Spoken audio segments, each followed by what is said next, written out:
everybody, and welcome back to the P1 podcast with Matt and Tommy. We are here after a long, deep breath and just kind of figuring out that even Baku delivered for us. And we're ready to chat about whatever that was. Those 51 laps were... Look, it was hurtling towards another Baku stinker in the first sort of quarter. And then it all just came alive, didn't it, Tommy? It was a good one. It sure did. I really was having the debate with you on our watch-along of Baku's maybe very overrated because look at all the gaps between them. And all it took was one Oscar Piastri dive bomb and then the race came alive. So, yeah. Yeah, thanks, Oscar. What a race, though. And what a season. We are, again, kind of... The season has just delivered. Just every single race it now seems we're like, oh my God, drama again. Absolute bangers everywhere. But before we dive into everything, just a shout out to our tour in the USA and Canada. We are heading out in less than about 3 weeks. 3 weeks, oh my God. Absolutely ridiculous. So if you want to come along, then there will be a link in the description. If you want to come to, do you have the dates or the venues to hand, Tommy? I have the venues. I've memorised them all, of course. Go on, hit us with them. Now I'm getting a graphic to remember them after I said memorise because I don't trust myself. They are Toronto, New York, Chicago, Seattle, LA, and Austin. We'd love to see you there. Tickets are still on sale, and yes, it's going to be a very, very exciting tour. And the races keep delivering, which means we've got even more to talk about. And I'm not sure how we're going to fit it in to one show. Now, let's get into your most memorable moment, Tommy. Let's begin right there. Sorry, Matt, but my most memorable moment has to be Oscar Piastri's move on Charles Leclerc. It was sensational. Second race in a row now we've seen Oscar Piastri deliver on the racecraft side of things. He's got, in my opinion, I believed it before this race, I believe it even more now, he's got that spark about him that we see in great drivers, where they are ruthless, ballsy, they go for it, and my word, did Oscar do that? Because had he not, I genuinely think Leclerc would have just gone away for the rest of the race. I know they did struggle on the tyres at the end, but for him to put in that move, it was brave, and his driving, just all race, was absolutely incredible.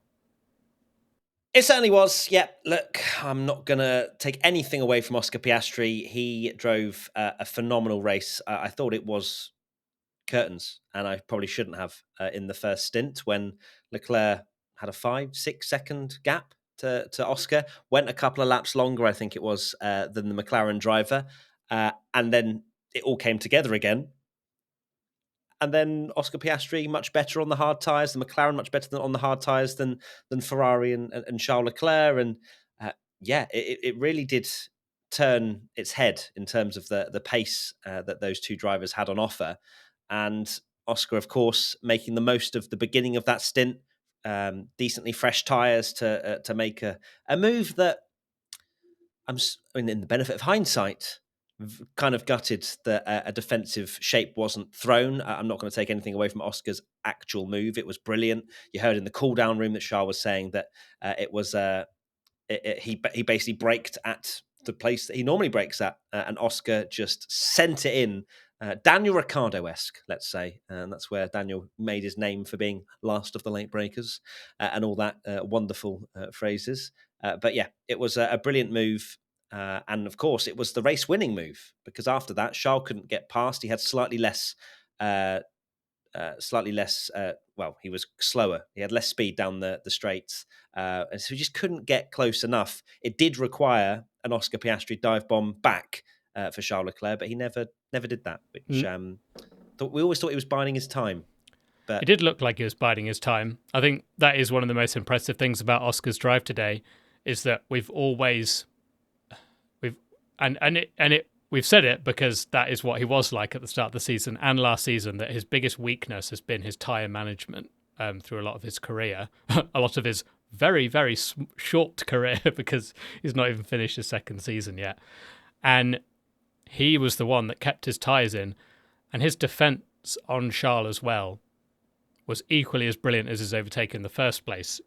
There was that one moment where Charles got a great run out of turn one, and Oscar just did exactly what he needed to do and just get the car all the way to the left-hand side to cover that.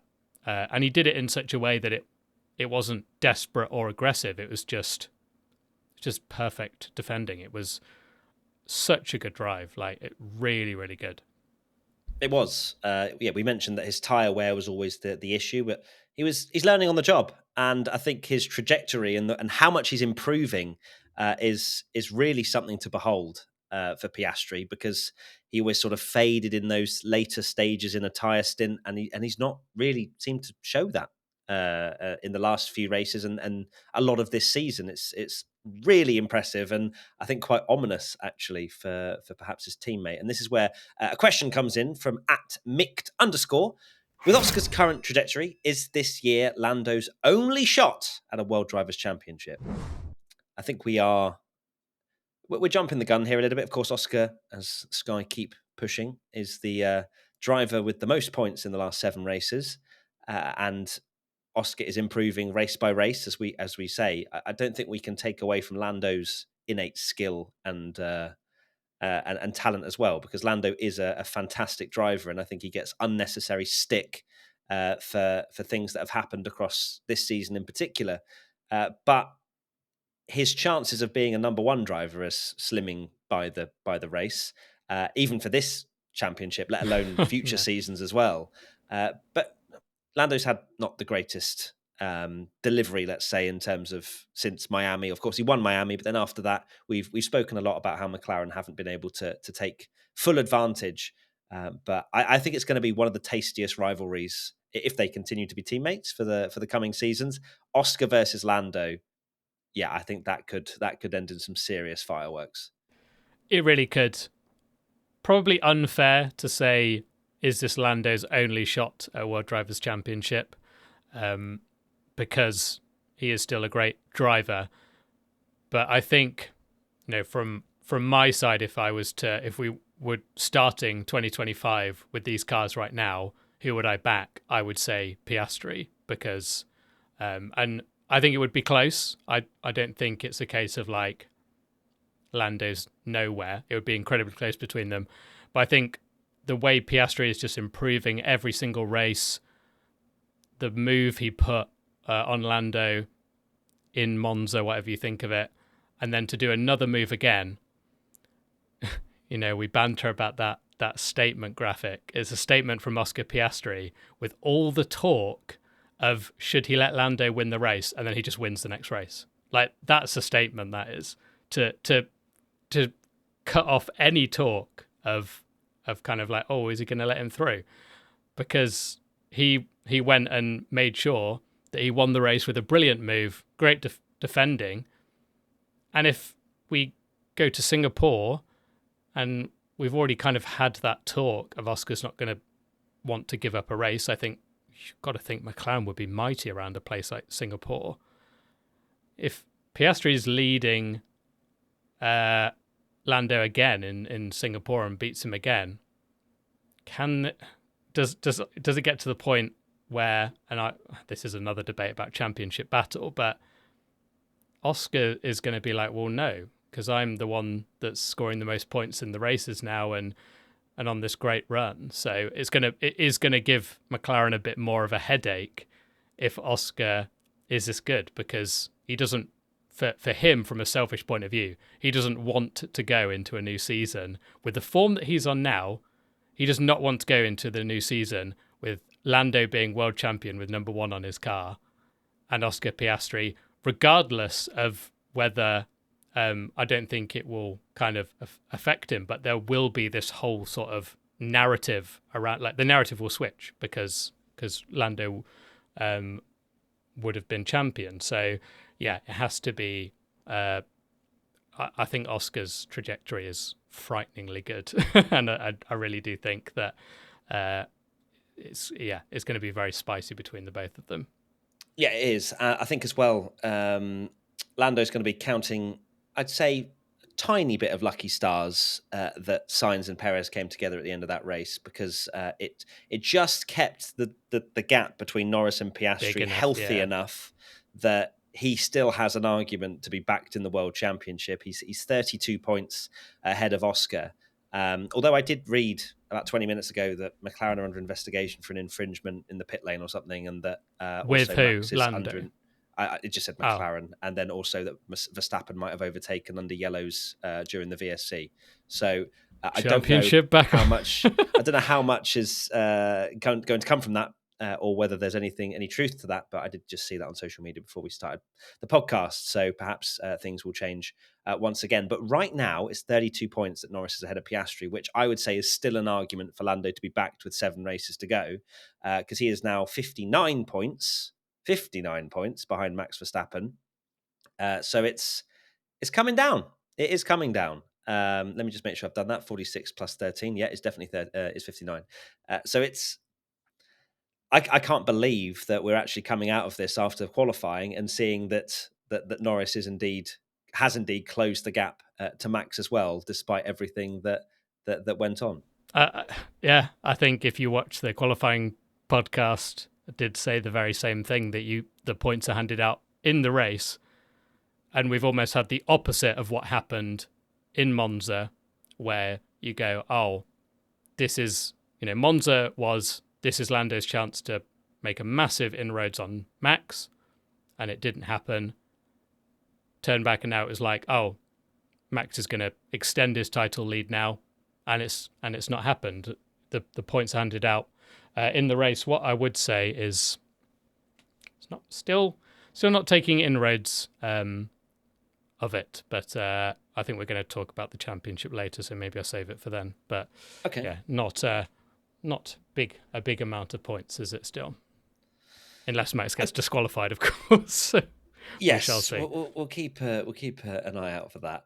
Let's go to my most memorable moment then, and it is the 3/4 car battle at the end. Of course, Carlos entering right at the final few laps, and that did quite literally end in fireworks. That was it was one of those battles that went on for so long I got used to it, which is a bit weird. You know what I mean? It was really exciting, but like 20 laps, oh, Leclerc's still in the DRS of Piastri with Perez just behind, and it felt like this is the norm that Formula One should be. And it was all down to because, and I agree with you, had Oscar not made that move on Charles, I think Charles wins that race. We've seen how difficult it was to overtake for other drivers. You had Verstappen not being able to get through on Norris, who hadn't stopped. So it was hard to overtake. And it was brilliant. It was as if, well, it definitely was. Charles and Oscar had slightly better pace than Perez, but every time they threw some defensive shapes or tried to make a move, Perez then just went, you know what, I'll have some DRS as well. Thank you very much. And then he was just sat there, I think, biding his time. I think Sergio realised he didn't probably have the outright speed to make a move, but he was there to pick up the pieces if something went wrong. But sadly, it went wrong for the other him way. and Sainz, which we will, of course, discuss as well. First question from P1. Well, not first question. First question on this topic from P1 Patreon member Tony Soprano. Has there been a more exhausting battle at the front of the race in recent memory? Non-stop battle for most of the race. I love how we've called it exhausting. I mean, for Piastri, it was. He said himself it was one of the most stressful races he's ever had. It was non-stop. I don't think I look at the timing grid, the timing tower a lot during a race, but I think this time I was staring at it for 80% of the Grand Prix, just seeing if Charles Leclerc could get under 0.6 coming out of turn 18 to have a go, or turn 17, whatever the left-hander is, to have a go at Oscar Piastri. And it kept being 6.5 tenths or 7 tenths, and I kept punching my chair. That was essentially just rinse and repeat for about 30 laps, and then Charles rear tyres left the building. To me, it felt like a similar situation to Singapore, perhaps. That you had that battle where it was all very close between the top runners. But I guess where it differed was it never felt like Perez and Sainz were in it unless the top two came together. And then, but what made it, in my opinion, maybe even more exciting than Singapore is that Singapore, while it was great when we watched it at the time because you didn't know what was going to happen, overtaking was basically impossible. Didn't make it any less exciting at the time when you're watching it live. But this, because Piastri had made the move on Leclerc, you knew you could overtake. We'd seen lots of overtaking in the race, people overtaking at different parts of the track. And that's what made it so nerve-wracking.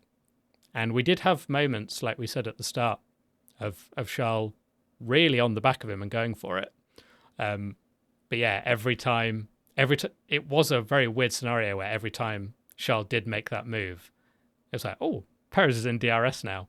And then all of a sudden, it was like a light switch where Charles' tyres just went, which we've not really seen a lot nowadays. You know, we had the whole discussion over Monza of, we don't get this cliff like we used to. And very next race seemed to happen to Charles because his form, his pace just dropped so much, which we always hear how much more you kind of cook your tyres when you're behind another car. Because essentially he was sat behind Oscar trying to do moves for almost the entire final stint.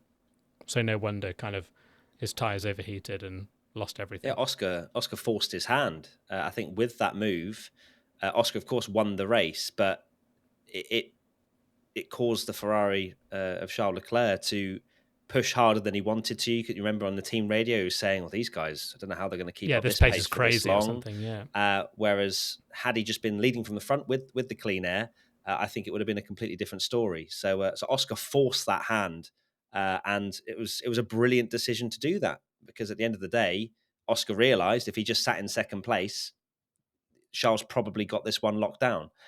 So yeah, it was a fascinating battle, one that we just wondered. You just thought maybe Charles Leclerc is going to send one at some point. I just thought there was going to be a dive bomb coming, but it didn't. And he was the one that had a couple of lap fresher tyres than Oscar. But I think it just shows following in the dirty air can really affect your race, especially how close Charles was for the majority. Next question, Ruben_Lima 00. Might be difficult to judge without telemetry, but what are your thoughts on the Perez-Sainz crash? Who's more at fault? Now, I've had a look at the replays. I've had a look at the onboard of Perez. I think it's a racing incident overall. If we're judging it as a steward, I think it's a racing incident. I think it's slightly more on Carlos when I'm looking at the onboard from Perez in particular. They're both chasing the slipstream of Charles Leclerc there, and it's minute movements. Sainz is just edging over to the left, hence why I would give him slightly more of the blame. But that being said, that's racing. That's what a lot of drivers do. But Perez just went, no, I am going to continue in this slipstream. And it was just, stubbornness from Perez to go, I'm not going to dance with you here down the straight. And Sainz, it's the tiniest of touches as well. If you actually look. Yeah. Plenty of times cars have got away with just a little. But it was an immediate... tyre on tyre that spears another car, whereas sometimes if you just pop the side pod or whatever, it doesn't make a difference. Exactly. So it was an unfortunate angle, I think, for the cars to touch and then just spear straight into the wall and it's game over. So for me, it's a racing incident, but slightly more if we're going to hand out blame to Carlos, just purely, I'd say, on the movement. But it's negligible. Yeah, to me, that is a move that defines racing incident.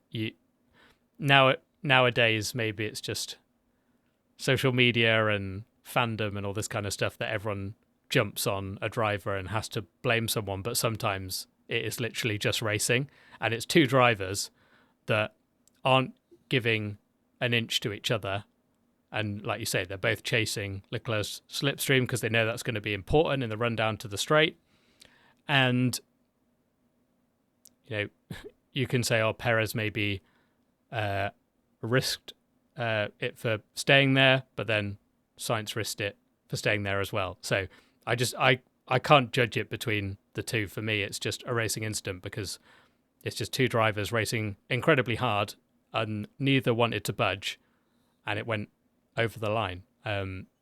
You watch their kind of trajectory. I'm sure we will see 8,000 screenshots on social medias with arrows painted of which car's going where. But to me, why would Sainz do this? And it's just a 180. Yeah, exactly.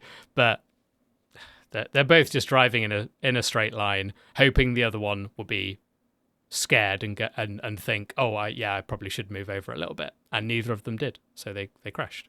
And that's what happened exactly. But shocking for and I think, well, shocking. We'll maybe won't cover it until driver ratings, but shocking for Perez because that was such an opportunity.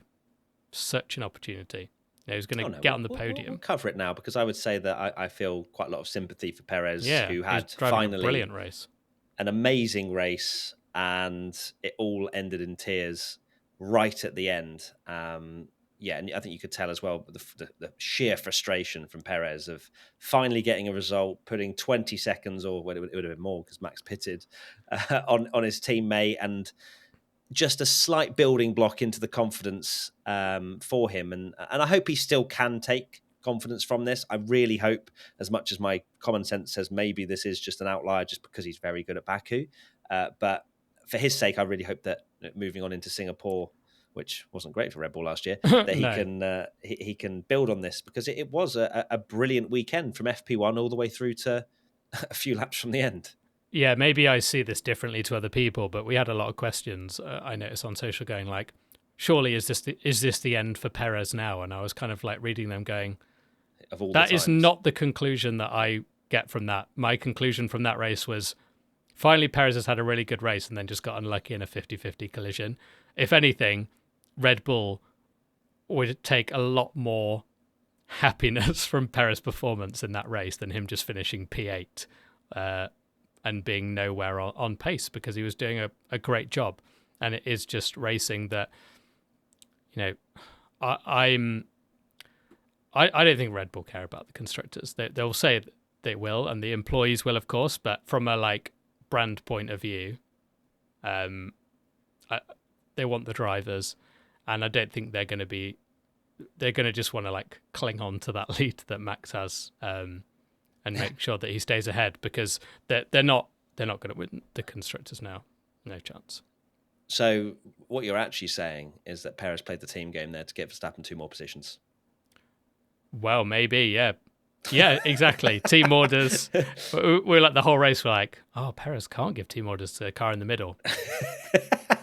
And then, obviously we're joking. We are bantering, of course. Yeah, for those that do not understand humour. But I think that it's interesting because Red Bull have all the money in the world, and that's what you get. Of course, you get the plaudits of winning the Constructors' Championship, but in the history books, we all turn to the Drivers' Championships first. Then although, actually, just to cover that argument, would it not have been exactly the same because Norris and Verstappen were just together anyway? True, but in terms of if they're scared of Piastri, if they're scared of Leclerc catching, there's plenty of things here that true. That can be at play. It would have cost Max a point because he pitted for fastest lap. So realistically, it didn't gain Max anything. But back to the constructors. What gain is there for Red Bull to win the constructors anyway? We've sort of touched upon this before. They need more wind tunnel time, if anything. You get more wind tunnel time if you finish third compared to first or even second. You get more wind tunnel time, especially if they're struggling like this. They're trying to put out all these mini fires because Adrian Newey's left and all these other important people from Red Bull. So you do wonder whether, they're not actually that fussed. Not that this is what they would have wanted for the end of this race, because there's a lot of damage to the car. Let's not forget that. Red Bull have said many races ago that they can't afford to have much more damage because it's going to cost their development moving forward. It's not more damage on Perez's car. It's not an ideal ending for sure, but I think from a constructor's point of view, I don't think they're too worried about finishing third. Third. I think in the championship now. Look at Ferrari are 31 points behind. Can you imagine after that whole debate we had of Ferrari are really consistent, they could beat Red Bull, and then they do, but they don't win the constructors because McLaren would have won it. Yeah, look, after we made that video about can Ferrari win the constructors, I'm not even going to put that into the atmosphere, because then they just had the worst run of form ever after that. So we're not going to talk about it. They're just going to silently move on and win both titles. But yeah, okay, Red Bull I think could genuinely finish third in the They could. constructors this They way. could, The way it's going. especially with this run of form, and Max is only finishing 5th, and that's with 2 cars in the wall at the end. Yeah. Next question. P1 Patreon member Nando Loris. Now that Piastri and Leclerc have closed to less than 100 points to Max, 4-way championship battle on? So, as I say, Lando Norris, 59 points behind Max Verstappen. Charles Leclerc is a further 19 points behind Lando Norris. And then Piastri is 13 behind Leclerc. I am saying, right here, right now, no. But I wish, I hope, I pray, but I just don't see it happening. Surely Red Bull are going to figure it out eventually. But right now, they are they the 4th fastest team right now? Yeah, I think realistically, it's bizarre to think that. Max just had a completely off-colour weekend. Perez was showing that the Red Bull was a podium. I mean, I can't believe I'm saying this, but Perez was showing that there was a podium available for Red Bull. But for Max's side of the garage, it just did not work in the slightest. I have absolutely no idea where this championship is going, and that is the beauty of it. It's just scintillating. It is, and also at the same time, it's kind of the worst championship fight we've ever seen in the history of Formula One, because Max is basically finishing 5th and 6th every race, and no one is catching him anywhere near enough that they're doing. I mean, in my opinion, McLaren have had the best car since Miami, and the gap after Miami was like 63 points to Lando, and it's now, what, 59, did you 59, say? 59, yeah. So in all those races, he's gained like 5 or 6 points. Yeah. And it's still, maybe I'll have egg on my face when Verstappen loses the title. And I am worried because of how bad their form is. But we're having this debate every single week about the championship and going, it's only 50 points, it's only 50 points, it's only 50 points. And we're running out of races now. There's not that many races to go. And the more races that go by, the more Lando needing to take 4 points a race becomes 6 points a race, becomes 10 points a race, becomes 12 points a race, becomes 15. And then it just gets to the point where he's going to need to win every race and max DNF. So they've not capitalized. And I think it says more about Red Bull and how unbelievably poor their form has got, and how we've so not used to it that we're even discussing this as a title battle. Because if the Red Bull wasn't anywhere near as bad, when Mercedes, like years ago with either Max or Lewis, if the gap was what it was, we wouldn't be talking about it even being a title battle. But it kind of is, just because the Red Bull is so bad at the moment. It is. But they're not eroding his lead. And I think that's the thing.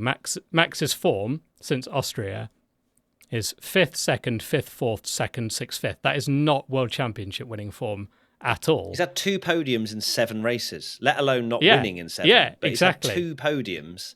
And you look back at those races and you go, well, McLaren were pretty much there in all of them. Look at the races where it's happening. You've got, George Russell wins, then Hamilton wins, then Leclerc wins, then Oscar wins, then Lando wins, then Leclerc wins again. It's not, it is kind of weirdly, it's happening the way we've kind of said that these other cars being in the fight can make Lando take huge leaps out of Verstappen's lead, or the opposite, and it's kind of protecting Verstappen's lead. And at the moment, it's protecting Verstappen's lead because Charles winning, Oscar's winning, George Russell's winning, Hamilton's winning races. Everyone's catching Max, but that's not what you need for a drivers' championship battle. We don't want everybody taking chunks out of Max when some are 150 points behind. Well, yeah, you look at the wins that everyone's got, and Verstappen is on 7 wins, but he got all of them in the first 8 or 10 races, and then Lando's won 2, Charles won 2, Piastri's won 2, Sainz has won 1, Hamilton's won 2, George Russell's won 1. There's no driver that stepped up, and it's like I'm getting 4, 5, 6 wins. I've just got a feeling, though, you know what I'm saying? This is going down to the wire. I feel as though if Lando had been taking chunks and chunks and chunks out, we're talking about Lando It's game over winning by the championship with in 3 Brazil, races to go. Yeah. It has to do it more, though. It is, has to do it more. Singapore's going to be for sure. big one. Singapore's massive. If he takes 10, 12 points out of Max, we're then within 2 race wins with 6 races to go. 2 of those being sprints, let's not forget as well, which is another 16 points up for grabs. So it's absolutely on. I know that McLaren still haven't taken huge amounts on, but they at least have made some inroads into it. Right, Lando has done good damage limitation today. Big damage limitation. Had it been the other way around, Lando doesn't score any points or whatever, I think we would be struggling to push the Drivers' Championship narrative. And you see all of this Lando hatred online. He's not ready to win a world championship, this, that, and the other. And look, we can poke holes in his championship campaign this year, if you can even call that, because Lando's so bad, blah, blah, blah. He's not. He's a fantastic driver, and he's shown that this year.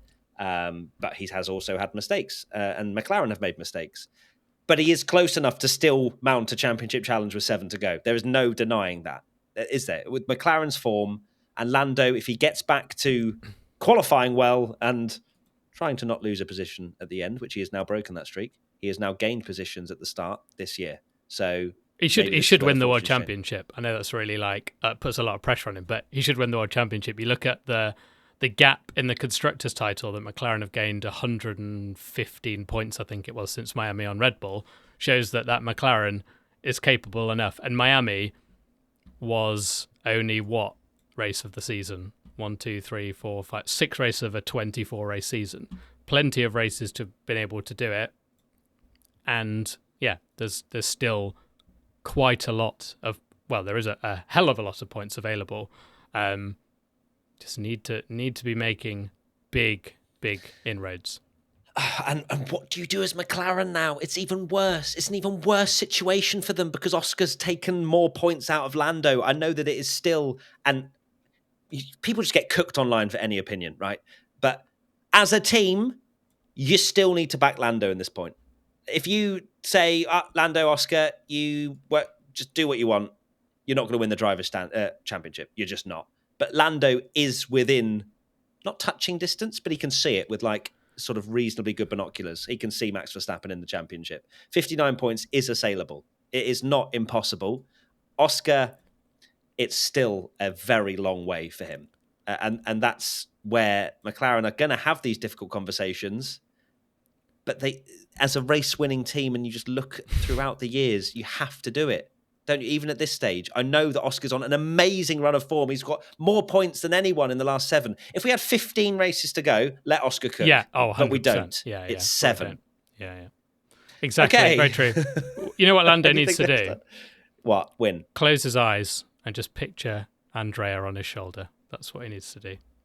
Utterly bizarre team radio, wasn't it? Ridiculous. Weirdest team radio I've ever heard in my life. Yep. Very strange. The Lord of Wheel Spin, Andrea Stella. Right, let's move away from McLaren now and onto another stellar performance. And it was for Franco. What? Let's move away from Andrea and another stellar performance. Is that what I said? Yeah. Oh. Andrea let's move Stella. away from Andrea to a Stella. Yeah. Oh, sorry. I thought I misspoke. Accidental pun. You just dad word played me right there, little dad joke. You dad joked it accidentally. Really, yeah, and then you decided to really highlight it for everybody.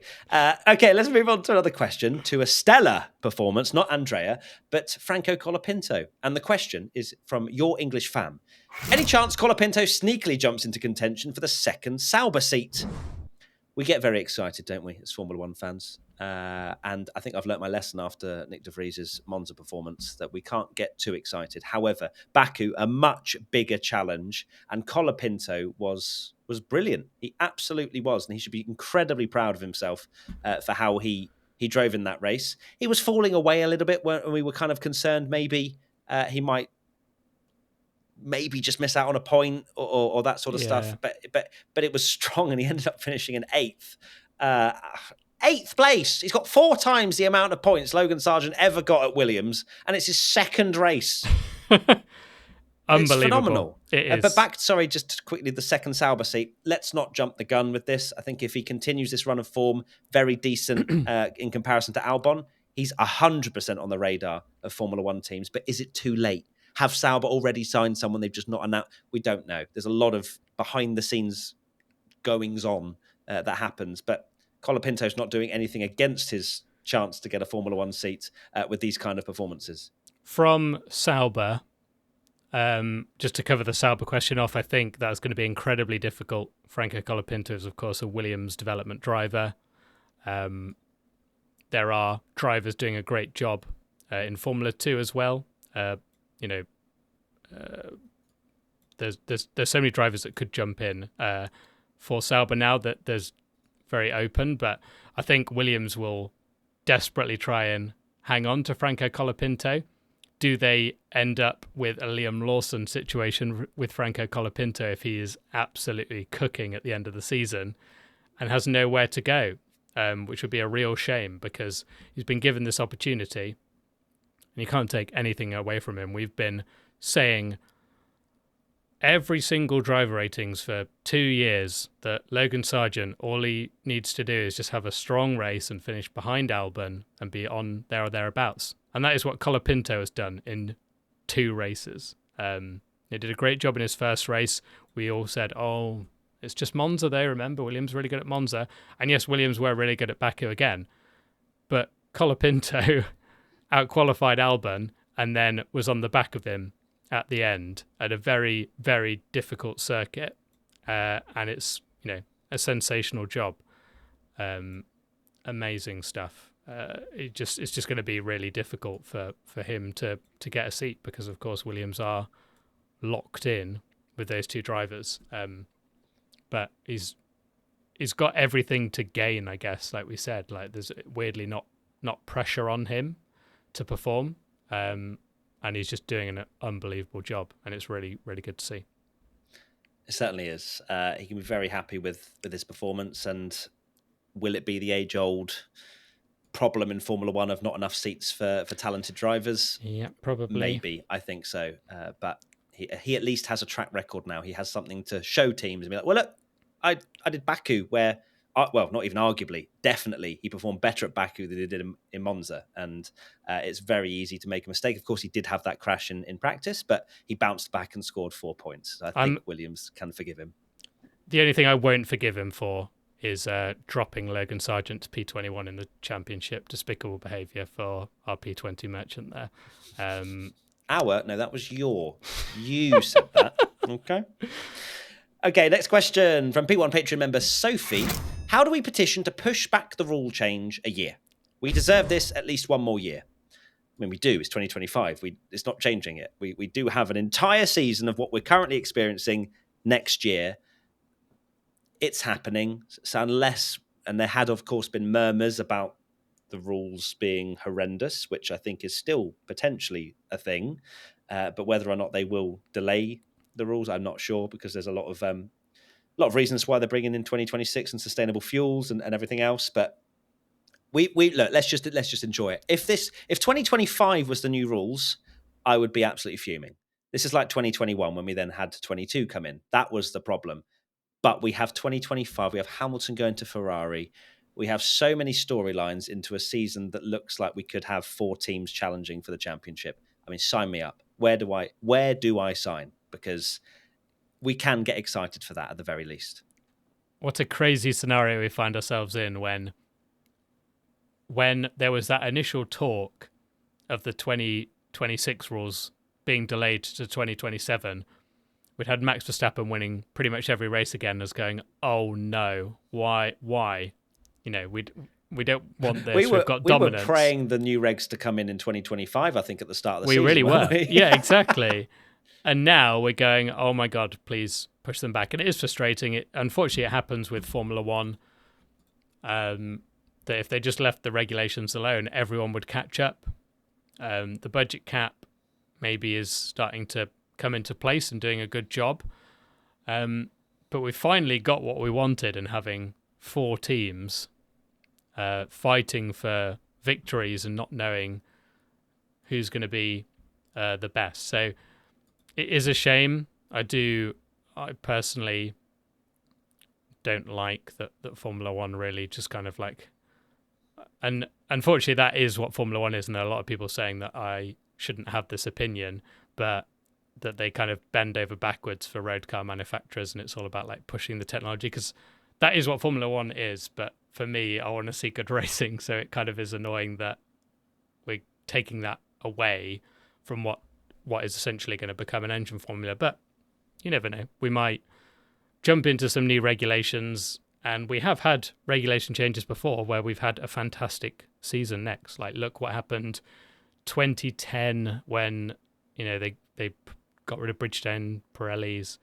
and that was a big change, and we had 4 drivers going for the title to the final race. But yeah, let's just enjoy as much as we can while we have this, because it's surely going to be amazing for the rest of the season, and 2025 is just the most perfectly set up championship of all time by the seam of it. Oh, I'm so excited. But we've still got a championship to decide this year as well, so let's not look too far ahead. Now, before we dive into biggest winner and start crowning that and biggest loser, shout out to Ollie Behrman, scored a point. I'm not actually sure how? He beat Hulkenberg. Yeah. Because he was falling off a little bit, like he was struggling on the mediums at the beginning, but got back ahead of Hulkenberg after having those team orders in the first stint, I think it was. Maybe it was a switchback after, if he gave team orders and said, well, I get the place back at the end, maybe. I mean, Ollie Behrman's cooked for that because Hulkenberg's in the championship. Something. Yeah, that'd be quite something to behold. But yeah, but Behrman still P10. He's the first driver ever to score points for 2 teams in the first 2 races of a Formula One career, which, to be fair, is very unique in itself. Random, isn't it? But it's still a cool stat to have.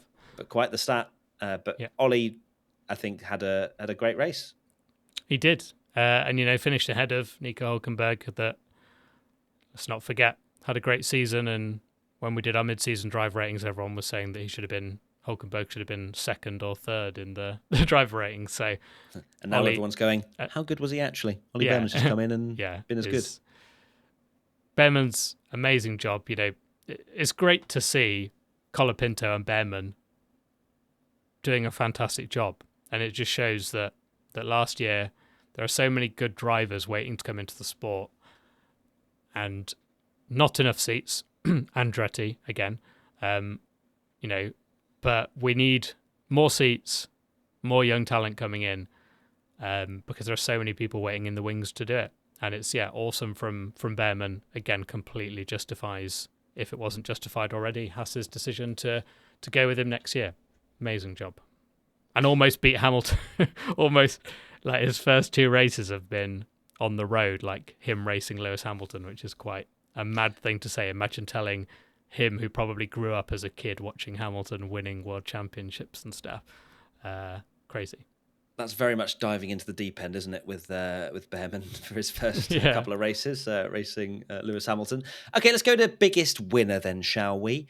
Who has won that? And I believe it has to be one man and one man only, Oscar Piastri. I feel as though, for me, there are some reasonable candidates as well, like Colapinto and Behrman, but Williams for Piastri to have, and Williams in general for sure, finishing 7th and 8th, that is a huge haul of points for them. But for me, it has to be Oscar Piastri, not just because he won the race, but because he is just carving the way now for his career. He's sort of batted off the I'm going to be a number 2, and this is what you need to do. You need to annoy some people. You need to pee them off. And that's what he did in Monza. He ruffled a few feathers.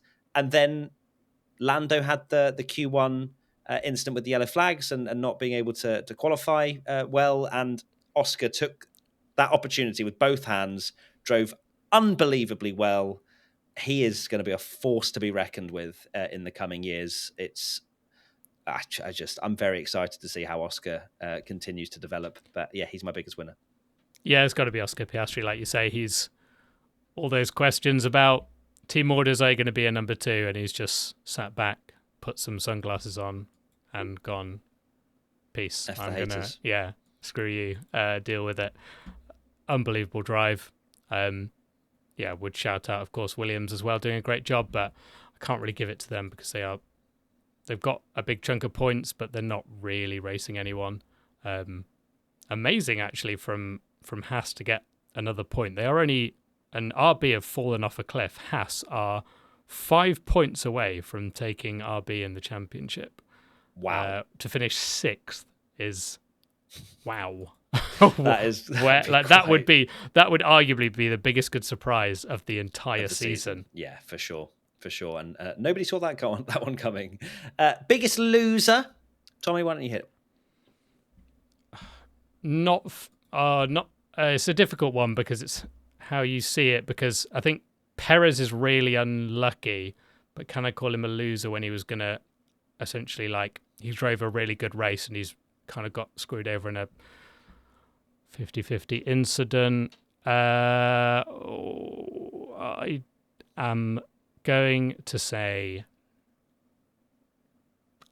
biggest loser is Lance Stroll because he is just a waste of a seat, but he will never be replaced, but he might get a new rocket ship in a few years and he's the greatest of all time and wins World Championship. But I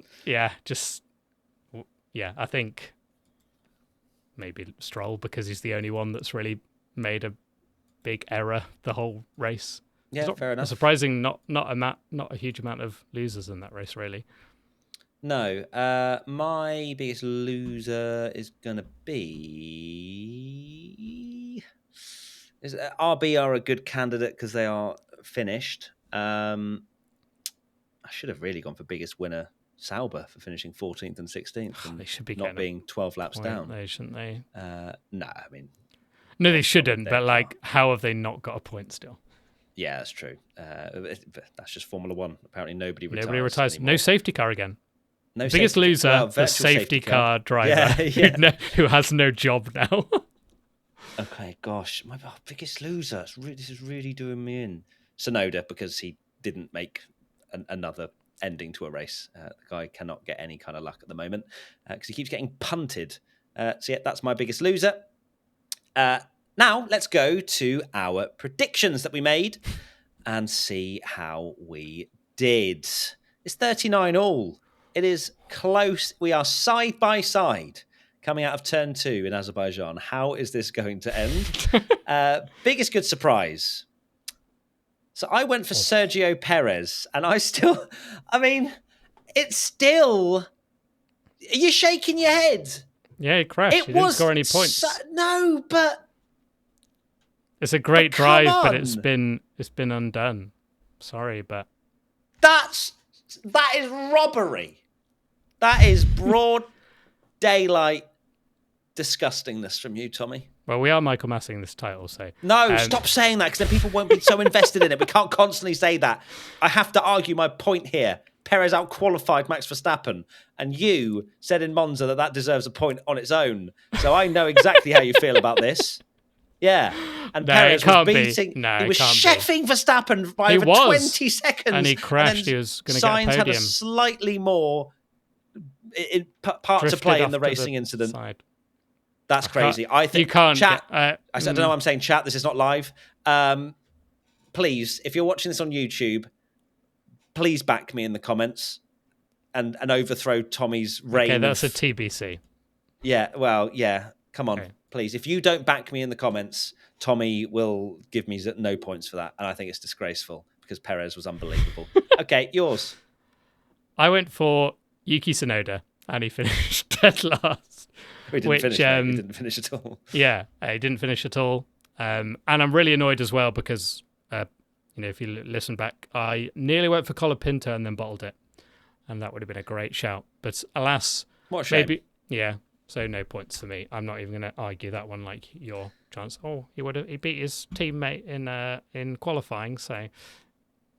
Which he did. Sorry, we just rewind to the Monza podcast and you know what I'm saying? I didn't get the point, though.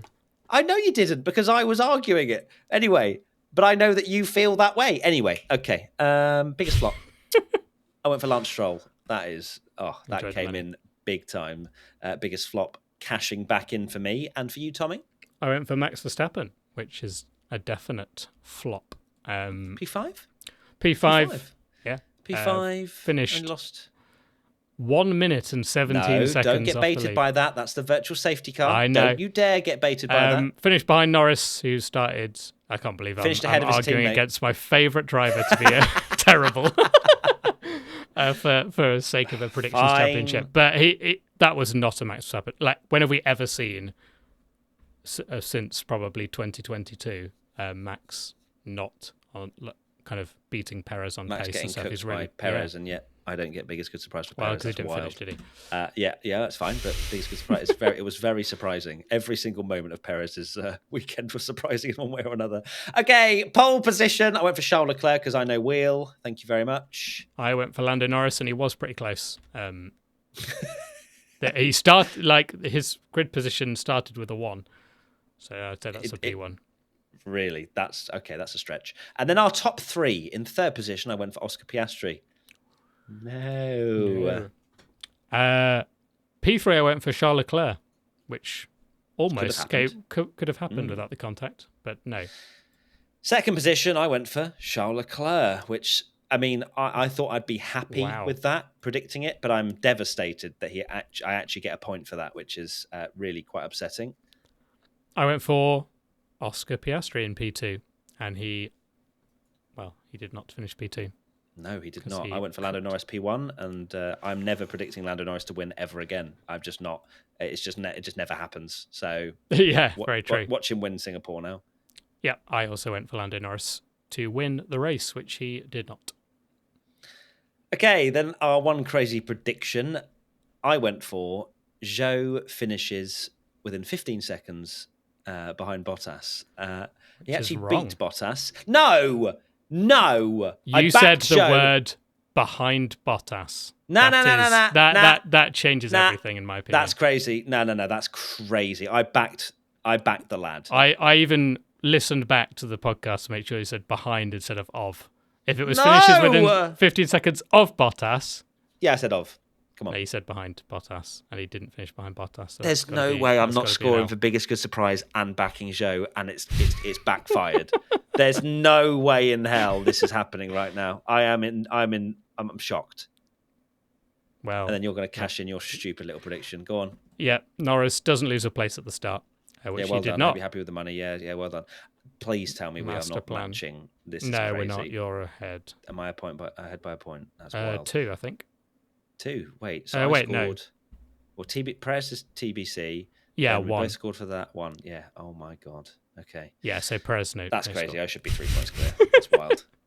Right. 3 crazy predictions from you lot. P1 Patreon member Ruben Behrman points. Yes. Oh my god. And then the next one, P1 Patreon member Justin F194, Williams double points. Dub. Yes. Dub. That's a W. That's a double. And then P1 Patreon member Nicola Max DNF. No. But 2 out of 3, and all of those were pretty wild, I would say. That is unbelievable from you lot. So congratulations. Well done. We fans. Now go to the end of this podcast. It's done. It's dusted. My brain cannot comprehend what I've just watched. Baku delivered. Thank you so much. I'm still, slightly depressed, actually, that Charles Leclerc didn't win that race. And I'm also devastated that Charles Leclerc has extended his pole positions without winning.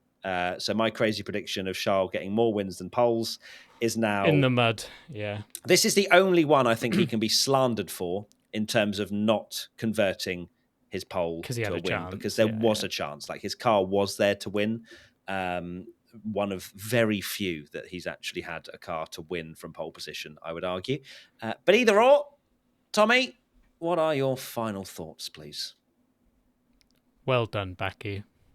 Well done. That's my is that your 2 last brain cells like smashing a cymbal together? Yeah. Just that's it. That's all that's left. Yeah. Okay. I can't wait Tommy. for.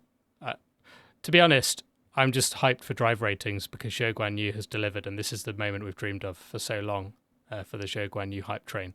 So bring on driver ratings. Driver ratings is going to be lit. I cannot wait for it. And that is it. Thank you, everybody, for watching and listening. As always, US live show tour tickets, that's the one, are still available. So come and see us in only a few weeks' time. We'd love to see you out there. And that is it. See you soon. Driver ratings coming, as well as funniest tweets as well. That's coming. And then we're back into race week, and it's Singapore. So lots to look forward to.